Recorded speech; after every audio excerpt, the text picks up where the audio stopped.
Now, Lebanese officials say more than 1 million people have been displaced as Israel intensifies its attacks. That's around 1/5 of the whole population of the country.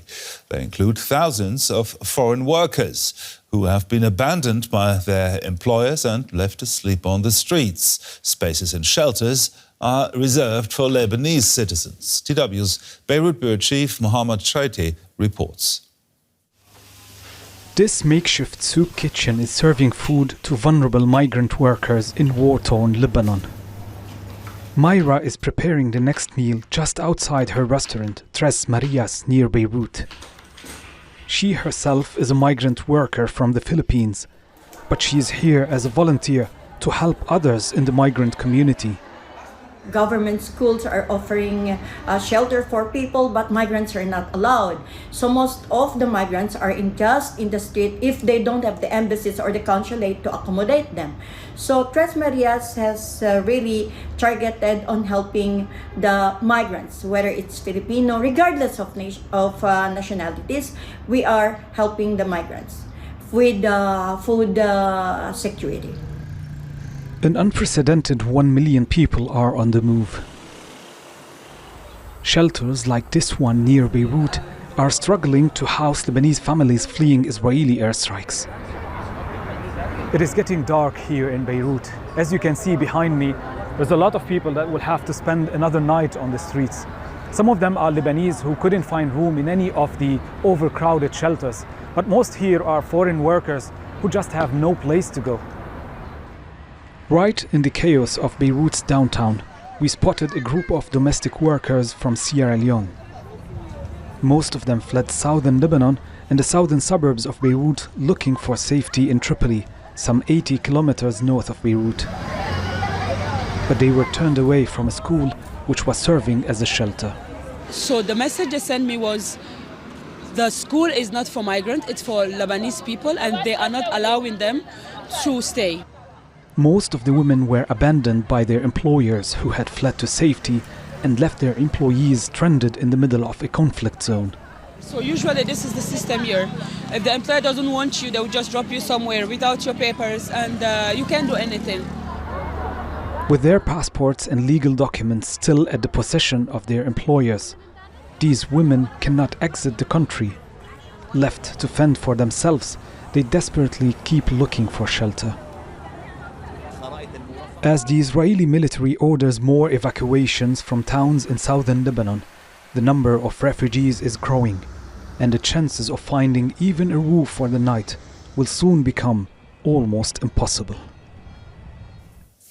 And we can now bring in Sabine Abiaad. She's a regional campaigns coordinator at the NGO ActionAid, which is helping to provide emergency assistance to displaced women, children and other vulnerable groups. And she joins us from Beirut. Now, Lebanon says an Israeli strike has now cut off the main overland crossing out of the country in Masna, and that this strike could leave thousands who are unable to fly out trapped. How important is this crossing? Good afternoon. That's so true. Al-Masna crossing has served as a vital lifeline in the recent days for hundreds of thousands of Lebanese and Syrians seeking safety, particularly those without shelter options in Lebanon. So this crucial route has now been disrupted, and news reports are showing that people are crossing on foot. So any further bombing of this crossing will only worsen the situation and put even more lives at risk.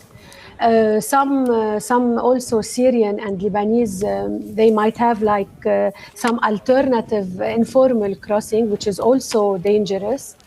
But the situation is getting more dire hour by hour in Lebanon, not day by day. Now, with flights suspended, is aid getting in via other routes? Supply routes operate through multiple channels, including Al-Masna crossing and also Beirut Airport. But as we are seeing in the news, the area surrounding Beirut Airport has been heavily bombarded in the recent days, especially last night. So, of course, this will impact the access to the airport and the access of the humanitarian aid, and will complicate further the delivery of aid to people in need. Now, Lebanon has endured years of economic crisis even before this conflict. How high is the pressure on NGOs like yours to fill that gap and provide care? To be honest, the pressure is very high. The situation, as I mentioned, in Lebanon is alarming.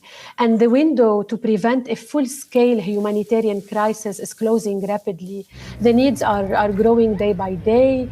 The displacement is on the rise. As Lebanese authorities are mentioning, more than 1 million people in Lebanon are internally displaced.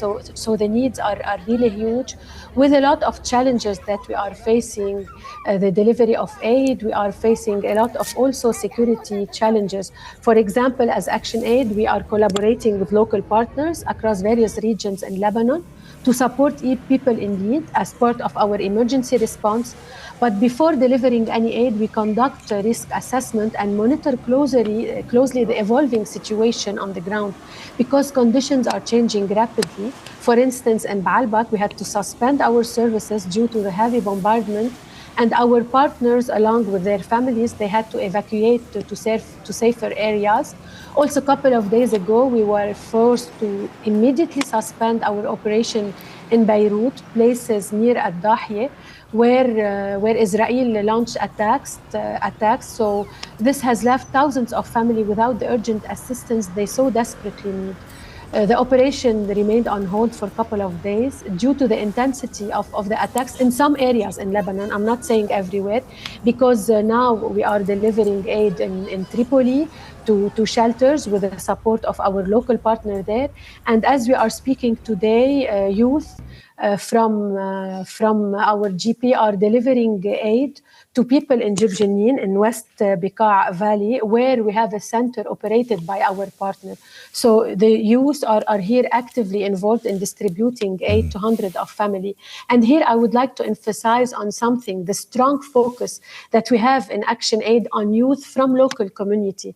We provide them with capacity building and emergency preparedness and leadership, because they are often the first responders within their community. For example, today youth from Jibjenin are helping people and families who fled to this area. So they are in the front line and actively involving in the response across Lebanon, especially in local communities. Sabine Abiaad there, the Regional Campaigns Coordinator for ActionAid. Thank you very much.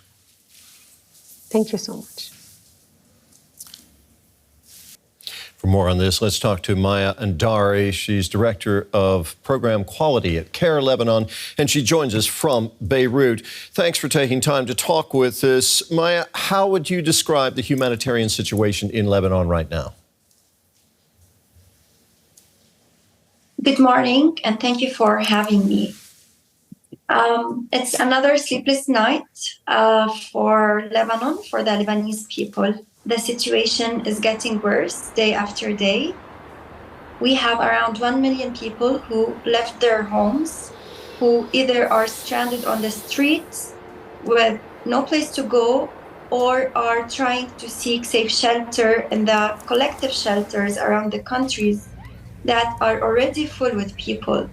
And these shelters are initially schools, which are shut down now to host the people who have no place to go. So the situation is catastrophic. People are not meeting their basic needs. So people are on the streets. We have women and children and elderly just sitting outside on the streets with no mattresses, with no food, with no water. And it's equally the same in the collective shelters, where people keep arriving and they really have nothing to keep them going. So situation is extremely hard. It's estimated that 1 million people in Lebanon have been displaced. What's being done to help them?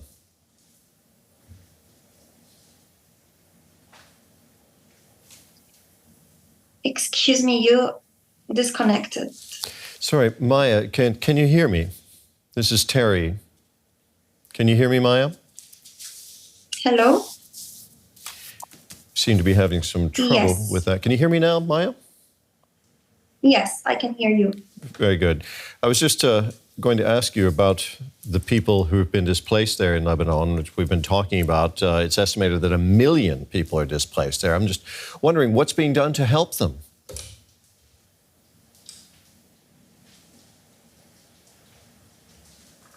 As CARE International and Lebanon, we are putting all of our efforts. Our team is working tirelessly to try to meet the basic needs of the people, providing basic supplies like water, food, hot meals, hygiene items, mattresses, pillows. However, the needs are extremely high. With 1 million displaced and they have nowhere to go, these needs can't be met easily. So us as CARE International in Lebanon, as well as other organizations who are trying to support these people as much as possible, but still there are huge gaps in terms of needs, in terms of funding and support to keep us going and provide to them the basic assistance like shelter, like food, like water, and even like clothes, because so many people just left their homes with nothing but their clothes on. They left all of their belongings and they don't even know if their houses are still there. So some of them have received evacuation orders, while others, they just escape, trying to flee to a safe place because they're not sure if they will be killed by these airstrikes. Noting that most of those affected are civilians. Most of the people affected are women and children. Is international aid for Lebanon being stepped up, Maya, to help deal with this situation? So far, there are limitations. So far, we are facing some challenges in terms of funding to keep us going and providing the basic needed services. So the needs are extremely high, funding is limited, and there's huge gaps. Maya, thank you very much for talking with us today. That was Maya Andari of CARE Lebanon speaking to us from Beirut. Thank you.